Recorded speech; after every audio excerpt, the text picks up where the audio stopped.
19 horas 44 minutitos, 43 minutitos exactamente. Damos inicio al Dialogando de hoy, jueves 18 de septiembre, y con esta introducción de los primeros acordes del himno nacional argentino. Elegimos ya desde hace varias semanas iniciar el programa con esta presentación como un mensaje, un llamado a la unidad del pueblo argentino, a tratar de dejar las diferencias y encontrar los puntos de acuerdo. Ese es el camino que debemos tomar siempre, pero más aún en estos tiempos. Siempre apostar a la unidad, a construir y dejar las diferencias y los desencuentros cuando creo que se pueden trabajar en los puntos de encuentro. Y creo que vamos a hablar de todo esto con los entrevistados, los invitados que nos están acompañando aquí en estudio, que agradecemos, por supuesto, porque siempre que tenemos la oportunidad lo entrevistamos a través de la comunicación telefónica, siempre muy amable a nuestro requerimiento periodístico. Es un placer tenerlo hoy aquí en estudio y poder compartir con la audiencia de Dialogando por Radio Sudamericana, no solamente a través del dial 100.3, sino también a través del vivo por el streaming del canal de YouTube del programa de Dialogando con Liliana Romero. Lo tenemos aquí, al doctor Norberto Lifki. Norberto, ¿qué tal? ¿Cómo le va? Un placer.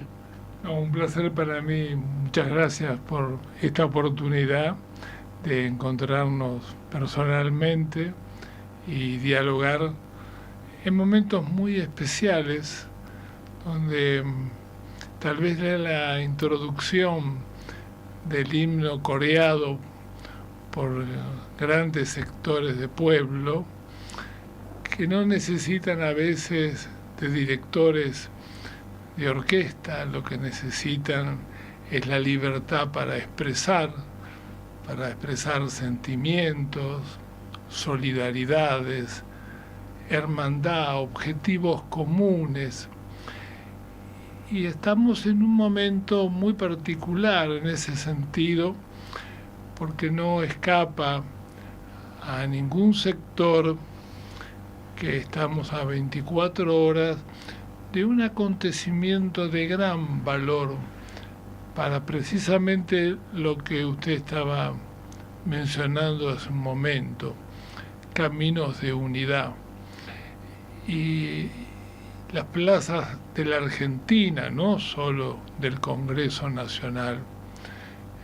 El Congreso Nacional fue evidentemente el ámbito institucional de grandísimas decisiones adoptadas, acompañadas por el fervor popular, que con muy pocos matices diferenciados señaló claramente que sobre el derecho a la salud y particularmente de los niños, indicando al Hospital Garrahan como el punto sobresaliente de ese derecho a la salud, y señalando a las universidades públicas como uno de los componentes institucionales que le da sentido a las jóvenes generaciones, pero también le da futuro al país en las distintas construcciones temáticas que produce. El derecho a la educación y el derecho a la salud ayer estuvo expresado en un modo casi semejante a como recién hemos escuchado corear a un sector del pueblo el himno. Era alegría, eran abrazos, era encontrarse que la democracia tiene aspectos institucionales a los que no puede alejarse ningún gobernante cuando se inscribe dentro del sistema democrático, que los representantes del pueblo no pueden actuar desoyendo la voz de su pueblo, y que el pueblo, cuando siente que están afectados derechos tan básicos, no duda en superar pequeñas diferencias y encontrarse en un espacio común para reclamarlos. El doctor Norberto Lifki es médico, pediatra, es decir, además docente universitario, y su militancia comienza ya en el colegio secundario, luego en la universidad. Así que la jornada que se vivió ayer en todo el país, que una multitud, nuevamente una marea humana, se volcó a las calles, no solamente en Buenos Aires, en todo el país de punta a punta. Hoy estaba revisando las imágenes y eran ciudades del norte, de la Argentina central, de la Argentina patagónica. Aquí Corrientes y Resistencia, las dos orillas, fueron también protagonistas de cómo nos volcamos para defender la salud pública. Garrahan, la salud pública pediátrica, usted es médico pediatra. La educación pública, las universidades nacionales, usted es docente universitario, pero además ya arrastra una militancia, sobre todo en materia de derechos humanos, desde su juventud, desde que empezó a transitar el colegio secundario y también la universidad pública. Y están Corrientes y en la región, digamos, porque el Congreso de Derechos Humanos, que usted hizo referencia, empieza mañana en la Universidad Nacional del Nordeste, pero en su sede del campus Resistencia.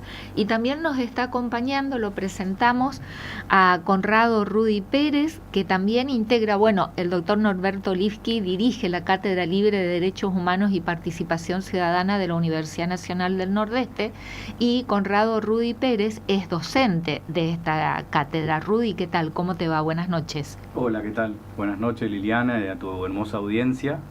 Para mí, como siempre, un gran honor acompañarlo a Norberto desde la creación de la cátedra hace ya aproximadamente 15 años. Y quiero contarte, Liliana, que este Congreso de Derechos Humanos fue pensado y diseñado por Norberto Lifki, que es nuestro titular de cátedra, y creo yo que en este momento es el activista de derechos humanos más importante del país y uno de los más importantes de Latinoamérica, y ha pensado este Congreso en un momento justo donde el país necesita un Congreso de Derechos Humanos, y vamos a tener la gran satisfacción de que se va a desarrollar en nuestro ámbito de la UNE, precisamente en la Facultad de Humanidades en el campus Resistencia. Comienza mañana. Comienza mañana, 8:30 de la mañana. Los esperamos a todos. Pueden inscribirse todavía. ¿Hay tiempo de inscribirse? Hay tiempo de inscribirse. ¿Cómo hacerlo, Rudy? Están en todas las páginas, tanto de la Facultad de Humanidades como en las páginas de la Cátedra de Derechos Humanos, como en las páginas del Congreso del Norte Grande Argentino. El formulario de inscripción es absolutamente libre y gratuito, es muy accesible y amigable para todas las personas.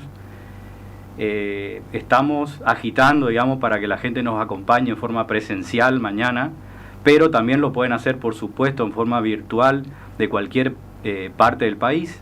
Este congreso, pensado por Norberto Lifki y que fue, por supuesto, muy acompañado por todas las autoridades de la UNE, pero también tuvimos el acompañamiento de una cantidad de universidades públicas argentinas que conforman, digamos, las 10 provincias que están del Norte Grande, que están comprometidas en este congreso. ¿Se puede seguir también de manera virtual a través de algún canal de YouTube o a través de redes sociales, Rudy? Una vez que se inscriban al congreso, van a recibir los enlaces correspondientes para poder tener la experiencia de en vivo poder participar del Congreso. Por supuesto que este Congreso también va a quedar grabado y después va a estar en todo el material disponible. El material disponible. Perfecto. ¿Cuáles son los temas, Norberto, que se van a desarrollar? Es viernes y sábado, ¿no? La duración, 2 jornadas. ¿Qué temas se van a desarrollar? Porque como lo adelantó Rudy, estamos viviendo una coyuntura política e institucional en nuestro país muy sensible, podemos decir, sobre todo en materia de derechos humanos y vulneración de derechos de los sectores más desprotegidos, ¿no? ¿Qué temas se van a desarrollar? Sí, los hemos organizado en 4 ejes temáticos. El primero de ellos es educación y formación en derechos humanos, y estoy involucrando los campos institucionales de la educación, tanto en el nivel de la formación superior como también en los niveles primarios y secundarios. El segundo grupo de temas están alrededor de la comunidad en la construcción y defensa de los derechos humanos. Entendida esta orientación en el reconocimiento de las múltiples expresiones organizadas que las comunidades se han dado a lo largo de la historia, y tal vez con mayor énfasis en periodos donde resistir procesos violatorios de derechos humanos impone la necesidad de crear mecanismos de organización que habiliten a su vez expresiones de resistencia democrática. Y en tercer lugar, hemos tomado el campo de la comunicación y los derechos humanos. Esto que también señalaba usted hace un momento, de que con frecuencia en su programa ingresa, por otros colegas y por la gentileza de comunicarse conmigo en varias oportunidades, ingresa al campo de reflexión sobre cómo la comunicación contribuye no solamente a fortalecer convicciones democráticas, sino que estas convicciones democráticas están fuertemente adheridas a principios y disposiciones en materia de derechos humanos. Y estos 4 temas han convocado el interés de un número importante de investigadores, equipos de trabajo, universidades de la región. Todas nuestras provincias del Norte Grande tienen sus universidades nacionales. Todas ellas han encontrado una buena razón para presentar trabajos. En total son 54 los trabajos que van a estar distribuidos en estas 4 áreas temáticas. Y decirle también que los 380 inscriptos hasta hace unas horas, seguramente se puede ampliar, una parte de ellos lo va a hacer de manera presencial y otros han optado por efectuar su participación y o presentación de trabajo de manera virtual, con lo cual hemos también utilizado los mecanismos que la tecnología nos habilita para ampliar y facilitar que de distintos espacios geográficos, particularmente del Gran Norte, tuvieran oportunidad de presentar sus trabajos y de debatir con los ponentes respectivos. Es entonces un Congreso de Derechos Humanos del Norte Grande Argentino. Exactamente. Que agrupa todas las provincias, ¿no? Del NEA y del NOA. Exactamente.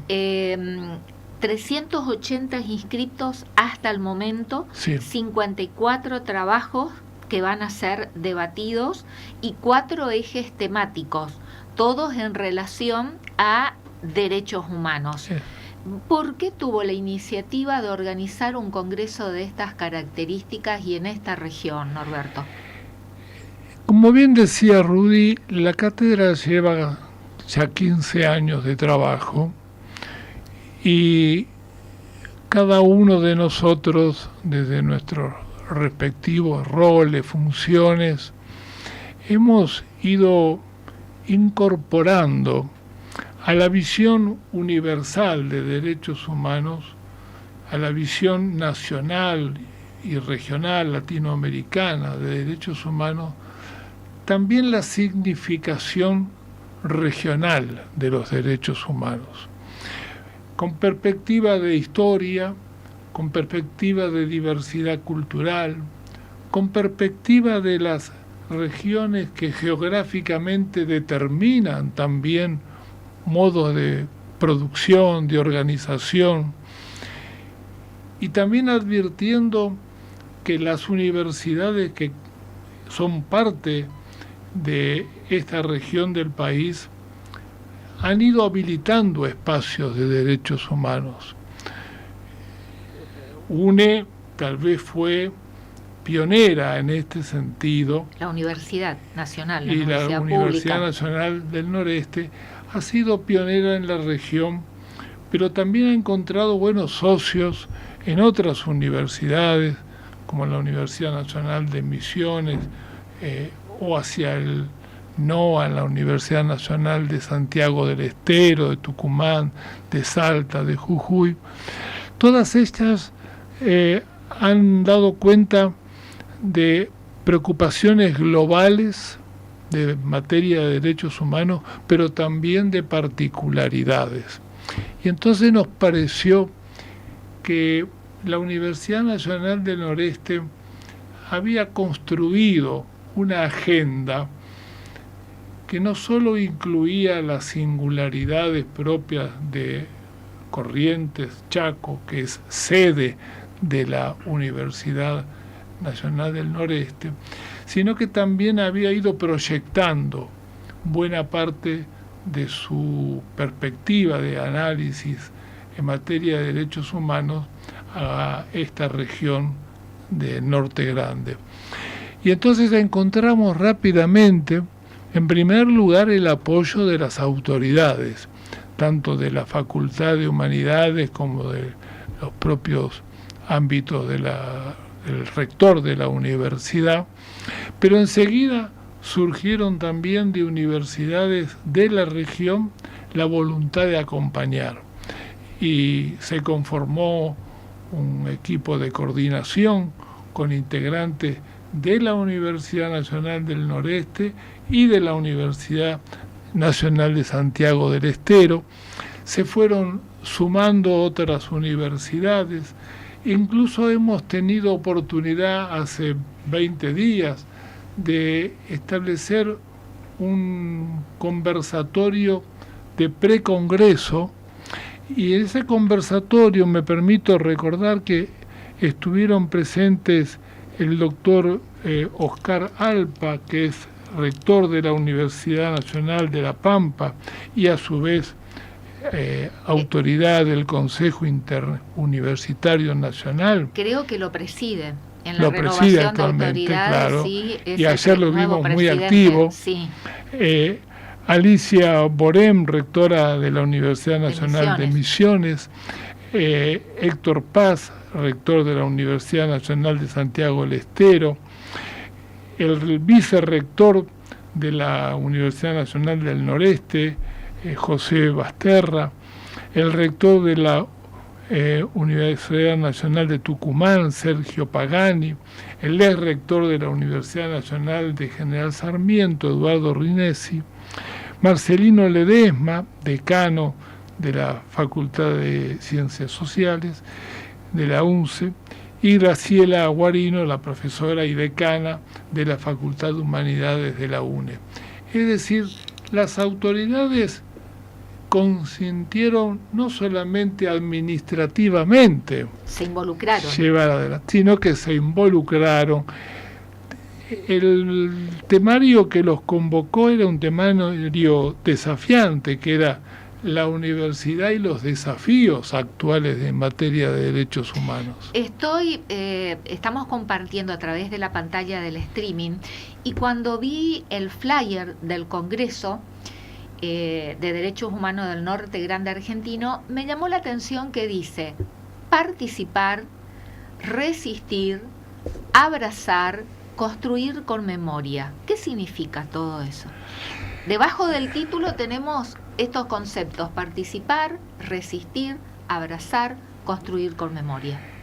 Diríamos que hoy y siempre el campo de derechos humanos tiene una identificación con cada una de estas expresiones que acá están señaladas como subtítulos de la convocatoria.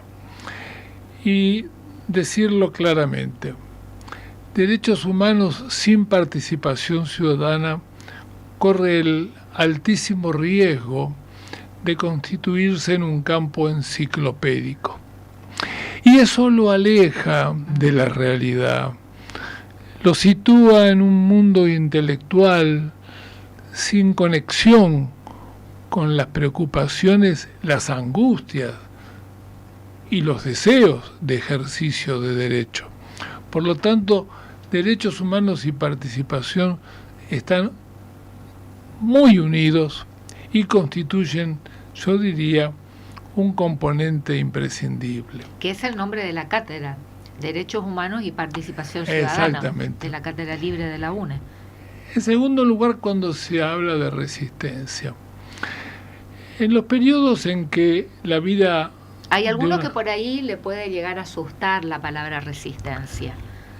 Es probable, si hacen un reduccionismo del concepto y lo sitúan no como un llamado a la democratización y lo interpretan como un acto que puede involucrar fuerza o violencia. La resistencia democrática es cuando los gobiernos, cualquiera sea este, inicia un camino de regresividad en materia de derechos humanos, y por lo tanto los derechos conquistados comienzan a perderse. Los pueblos tienen el derecho genuino, pero cuando digo genuino, no solamente genuino por la naturaleza social, sino que jurídicamente está presente para todos los países como Argentina, que han ratificado las convenciones internacionales de derechos humanos, que la regresividad en materia de derechos es inaceptable. Y por lo tanto resistir es exigir la vigencia de esos derechos. En esa descripción me ubico en la realidad actual que estamos atravesando en nuestro país. ¿Hay una regresión en materia de derechos humanos? Pregunto. Sí, ¿Cómo lo considera usted? Sí, yo creo que muchas de las medidas que ha ido adoptando el gobierno nacional han ido directamente en la perspectiva de la regresividad de los derechos. ¿No es una imaginación mía o de algún sector entonces que hay una no, regresión? Pertenece a los datos concretos. Cuando usted tiene, por ejemplo, un organismo rector respecto de las políticas de infancia, y de un momento a otro y por una sola firma de un decreto reduce el presupuesto de ese organismo rector de infancia en un 18%. Con suerte que reduce el presupuesto y no elimina el organismo directamente. Bueno, en este caso fueron las dos cosas. fue la reducción y efectuar un descenso de jerarquía institucional, dejar de ser Secretaría de Estado y pasó a ser una subsecretaría. En el camino, eliminando programas, en el camino, dejando fuera de las estructuras el funcionamiento de profesionales con 15, 20 años de experiencia. Cuando hablamos de por qué esta movilización y el acompañamiento social que ha hecho en el día de ayer la población del país del Hospital Garrahan, efectivamente es porque desde el Ministerio de Salud se adoptó una política de sospecha sobre la administración de los fondos destinados al Garrahan. Y esa sospecha involucró la oportunidad para reducir las inversiones. Y si un hospital de alta complejidad, con equipos profesionales formados en 20, 25 años de trabajo, con una capacidad técnica que es reconocida por todo el mundo, prácticamente referencia no solo para el país, sino para toda la región de América Latina,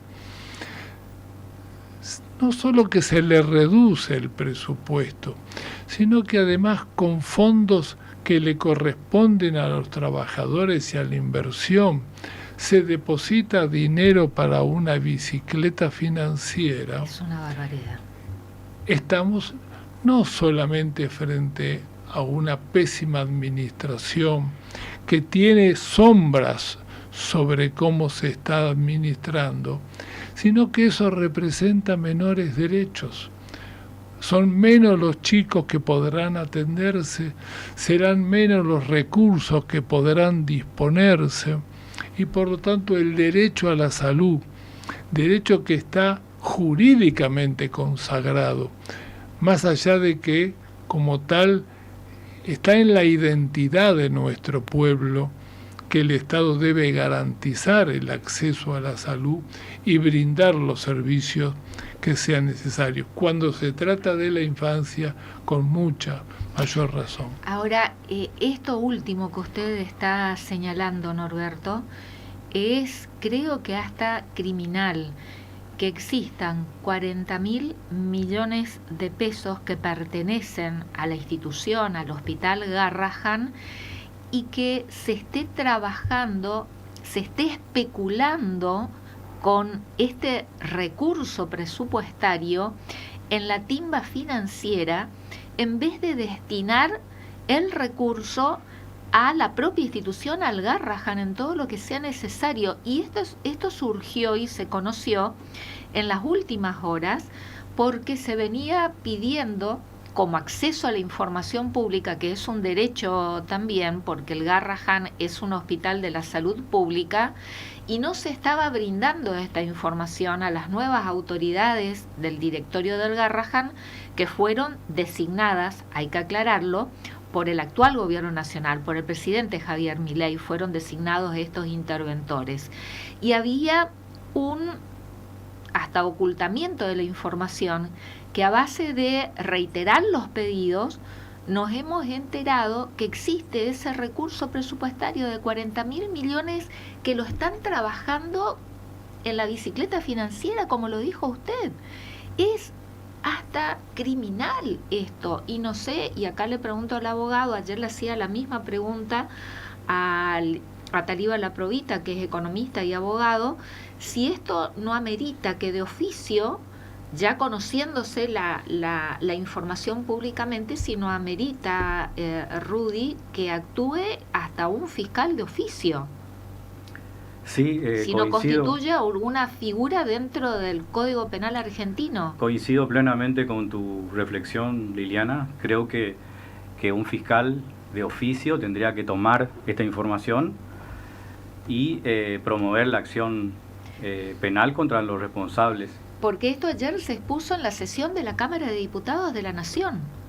no fue en un medio periodístico, sino que en el recinto de la sesión de la Cámara de Diputados de la Nación. Como mínimo, yo creo que tendrían que el fiscal promover una investigación por el delito de incumplimiento de los deberes de funcionario público, 248 del Código Penal, como mínimo.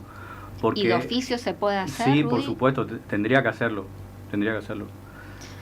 Sobre ese tema en particular, fíjate, Liliana, cómo las ciencias criminológicas nos enseñan que un gobierno es lo que no reprime.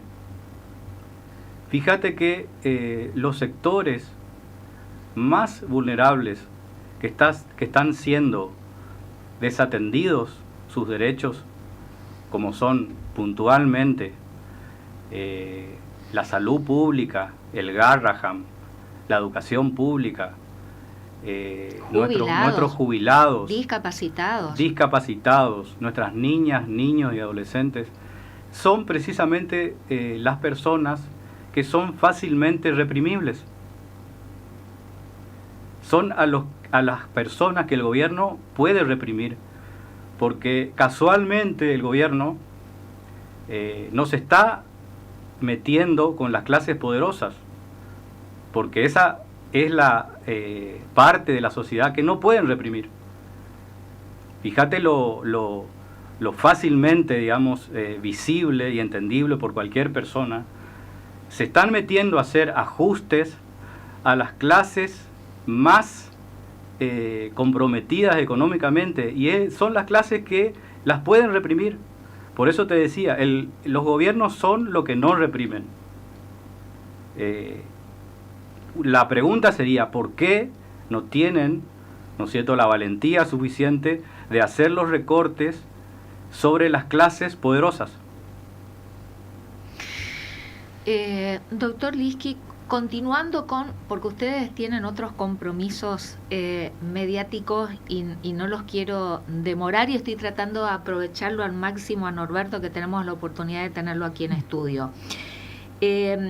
Pregunté por qué esos conceptos debajo del título en el flyer del Congreso de Derechos Humanos del Norte Grande Argentino: participar, resistir, abrazar y construir con memoria. Hablamos de participar, hablamos de resistir, que yo insisto, el concepto de resistencia o la palabra resistencia puede ser que a algunos sectores les asuste, pero usted lo explicó magníficamente. Abrazar es la expresión más genuina de la solidaridad de una sociedad. En general, la gente encuentra en el abrazo la actitud de reciprocidad a sus afectos, a sus emociones. El abrazo con el otro, el abrazo entre muchos, es una señal de encuentro, de unidad de acción, de búsqueda de un espacio común para construir una propuesta que resulte superadora de la realidad. Abrazar implica en derechos humanos la convicción de que los derechos es para todos, que no hay quien quede afuera del abrazo. El ejercicio de los derechos es la lucha contra toda forma de discriminación. El abrazo lo que está diciendo es que nadie quede afuera de los derechos que están previstos en las normas, que son parte de nuestra cultura, que corresponden a la dignidad de los hombres, mujeres y de los pueblos en general. Y el símbolo del abrazo representa todo ello. Y porque sé que estamos con poco tiempo, me permito... Pero lo interrumpo porque sí, mientras lo escucho, me vienen las imágenes que ayer veíamos en la plaza frente al Congreso, que se abrazaban los trabajadores del Garrahan, con docentes y estudiantes universitarios y jubilados y trabajadores de distintos sectores que estaban en esa plaza, otra vez la plaza también como un factor de concentrar, de reunir, de abrazar y de unir a los argentinos, ¿no? Y esta creo que es una consigna que quiere ser sentida y escuchada por la mayoría de la sociedad.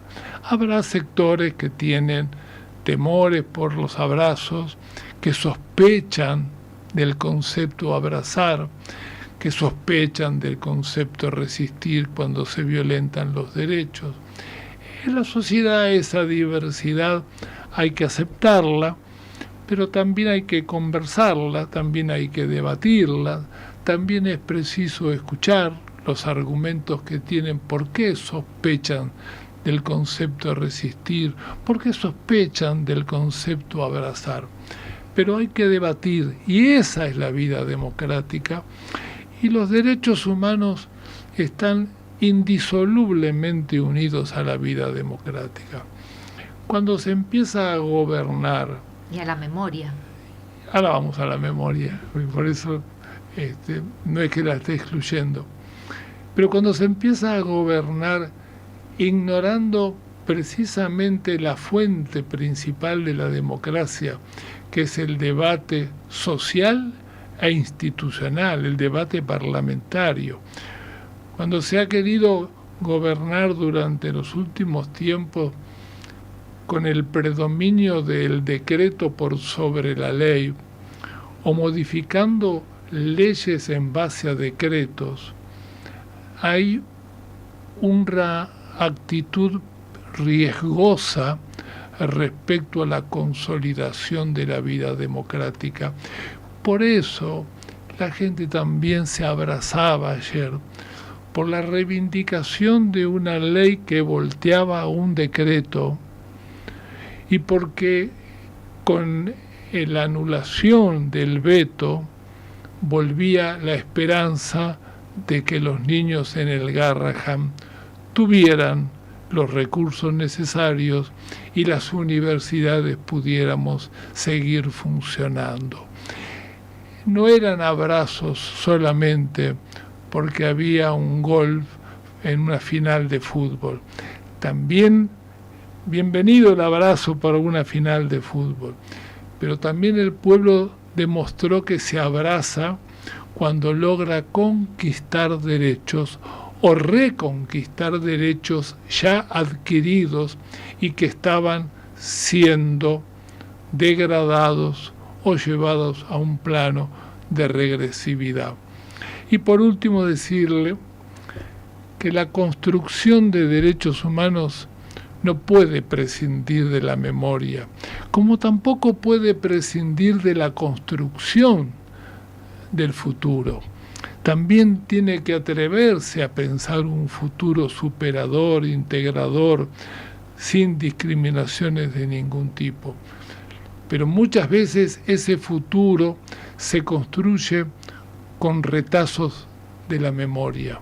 Y nuestro pueblo en particular ha sufrido no hace tanto tiempo, son solo 2 o 3 generaciones atrás, que vivieron bajo dictadura que produjo enorme crueldad. Y cuando vuelve a escuchar crueldad en los gobernantes, siente que la sensibilidad se pone en una situación de necesaria reconstrucción de la memoria. Por eso el Congreso también ha querido que la memoria esté presente, no para quedarnos anclado en la memoria, sino para que la memoria constituya un factor de insumo para sociedades democráticas con ejercicio pleno de los derechos humanos.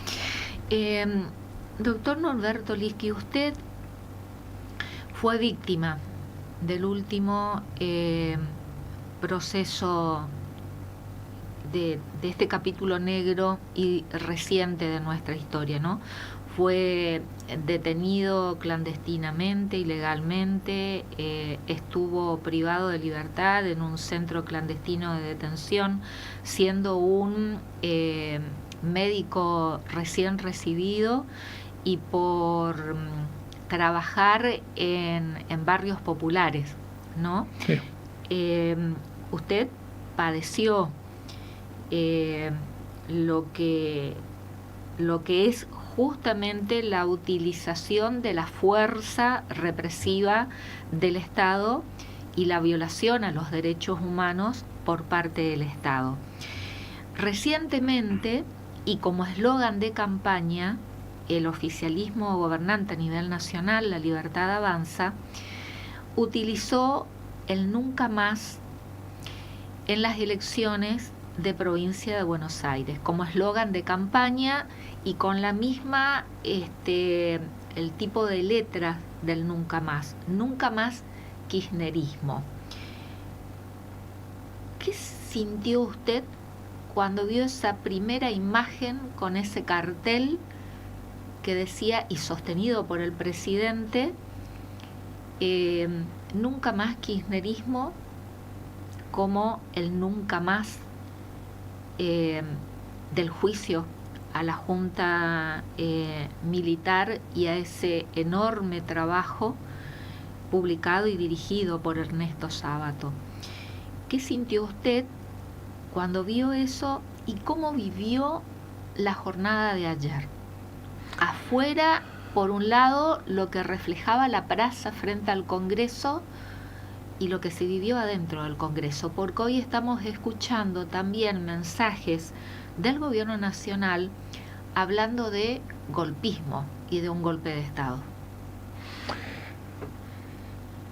Los tres elementos que menciona, me parece, Liliana, que es de mucha importancia. El primero, más allá de la autorreferencia, creo que el sentimiento que me surgió cuando advertí que la propaganda de este partido nuevo, gobernante en la nación, exhibía ese cartel, sentí que habían ido demasiado lejos en la crueldad, pero además que estaban desconociendo que el nunca más marcó un hito en la historia argentina. Nunca más pertenece a un nuevo contrato social de la democracia. Cuando el fiscal Estracera, cerrando su alegato en el juicio a las juntas militares, dijo claramente: voy a hacer mía una expresión que no me pertenece, porque ya pertenece al pueblo argentino, y utilizó la expresión nunca más. Desde entonces, y anteriormente con la publicación meses antes de el registro de la CONADEP con el libro que lleva el nombre del nunca más, era la significación para quienes fueron víctimas y para el conjunto de la sociedad democrática del nacimiento de un nuevo tiempo.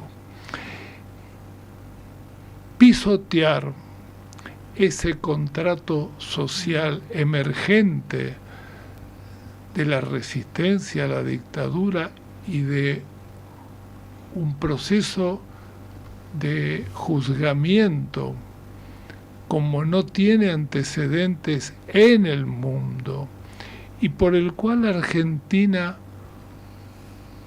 construyó un activo que le ha merecido el reconocimiento de todos los organismos respetados en el mundo, como Naciones Unidas o la Comisión Interamericana de Derechos Humanos o la Corte. Es decir,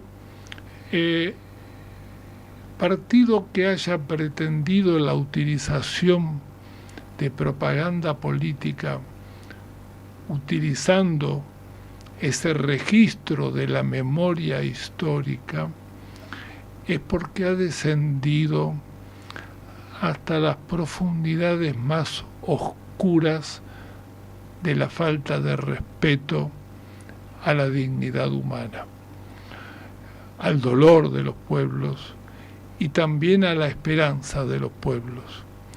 Yo sentí un profundo dolor en esa utilización, pero también entendí que quienes hacían suya esa enajenación de un concepto casi sagrado para este pueblo y para estas generaciones, es porque estaban diciendo a todas luces que la crueldad no tiene para ellos un límite, ni siquiera en la memoria. Segundo lugar, ¿qué sentí ayer? Me preguntaba, no sé si la primera pregunta está respondida. Sí, de sobremanera. De paso quiero decirle que su comentario introductorio vale la pena comentarle que esa foto, que es en Villa Celina, partido de La Matanza, esa foto fue sacada a no más de 20 cuadras del centro de salud que a mí me tocaba dirigir hasta el 24 de marzo de 1976. Es decir, ofendieron incluso la memoria de un pueblo que ha sufrido mucho y que todavía hoy tiene reclamos para hacer, y bienvenido que los haga en democracia y reclamando derechos que le corresponden. Pero ese es mi pueblo, además, donde se sacó esa foto. Pero yendo que fue el lanzamiento de campaña prácticamente, sí, y el acuerdo con el PRO, que estaban referentes de La Libertad Avanza junto al presidente, que estaba en el centro de la imagen, y también dirigentes del PRO, todos con la remera con el color característico libertario y sosteniendo ese cartel que con el mismo tipo de letras del Nunca Más, del libro Nunca Más Kirchnerismo, ¿no? Y la respuesta bonaerense fue muy elocuente. Fue un triunfo aplastante sobre esa agrupación política. 14 puntos. 14 puntos, mostrando que incluso quienes hace 2 años confiaron en el proyecto que encabezaba el hoy presidente Milei, lo estaban abandonando. Estoy seguro que hay un sector que además lo abandonó porque nunca imaginó que quería acompañar a quienes pisoteaban ese contrato social de 1984 con el Nunca Más.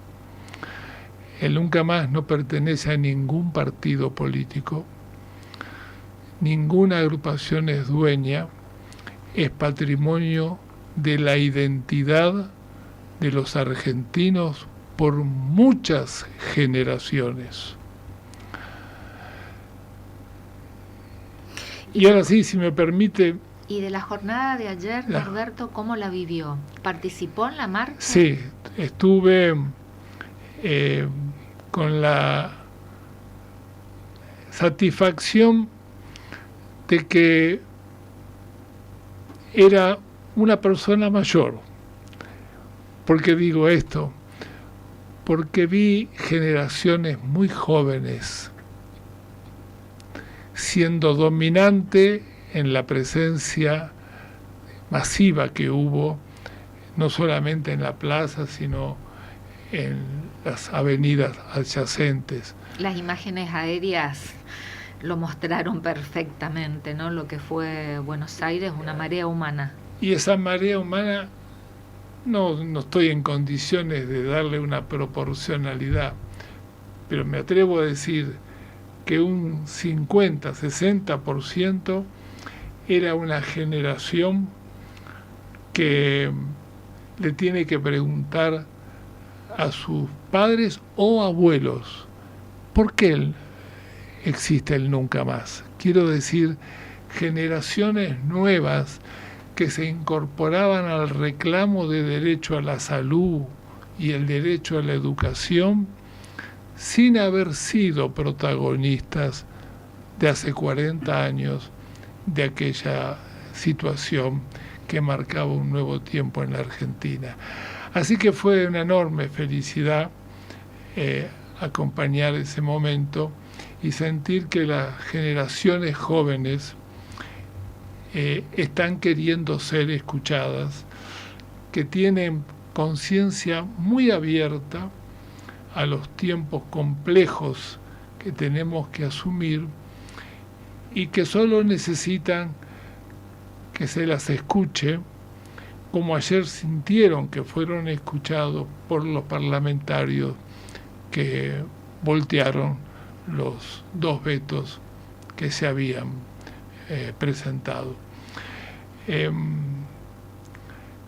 De modo que me parece que estamos frente a un hecho que todavía hay que seguir madurando,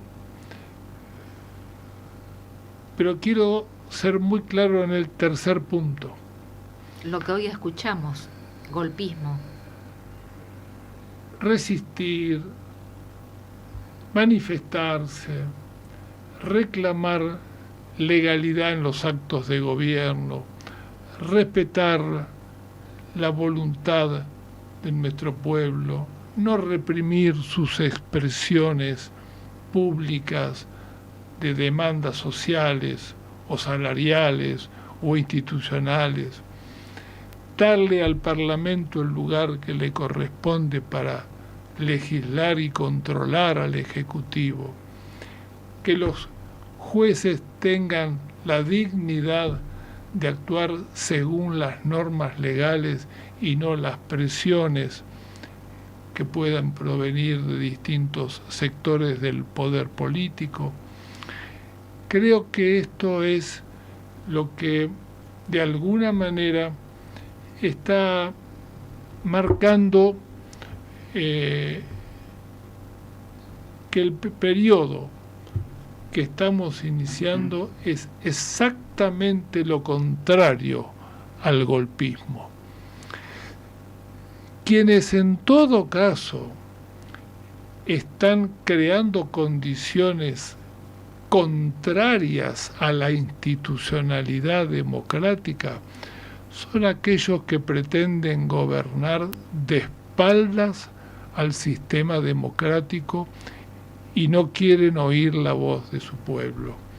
Pero el pueblo argentino, sus organizaciones políticas democráticas, el Parlamento, las organizaciones sindicales, los estudiantes, los universitarios en sus respectivos espacios, si de algo tenemos conciencia es que nunca más queremos interrupciones con golpe de Estado.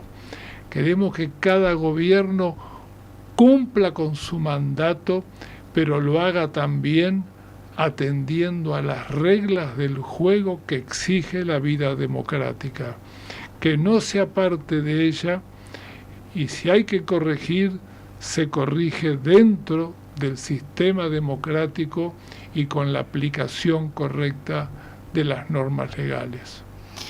Clarísimo, Norberto. Muchísimas gracias. Siempre es un placer tener la posibilidad de dialogar con usted, de escucharlo y también de ofrecer este tipo de análisis a la audiencia de Dialogando por Radio Sudamericana. Muchísimas gracias. No, yo le agradezco a usted, Liliana, y a toda la audiencia por estos minutos de conversación. Rudy Pérez, muchísimas gracias. Gracias, Liliana. Y recordamos mañana el Mañana lo esperamos a todos, a todas, en el Campus Resistencia, que conoce todo el mundo, a las 8:30 de la mañana. La vamos a pasar recontra bien. Congreso de Derechos Humanos del Norte Grande Argentino. Doctor Norberto Lisky, muchísimas gracias. No, gracias a usted. Dirige la Cátedra Libre de Derechos Humanos y Participación Ciudadana de la Universidad Nacional del Nordeste, y Conrado Rudy Pérez es docente también de la Cátedra Libre. Un placer. Espero que la audiencia haya disfrutado de la misma manera que yo lo hice. Cerramos con una cortina musical, vamos a una tanda comercial y al regreso vamos a estar dialogando con alguien que el doctor Norberto Lisky lo conoce, con el doctor Federico Storani. Ah, sí. Transmita de mis saludos y mi respeto. Serán dados y al aire. Nos vamos a una pequeña tanda comercial y ya regresamos.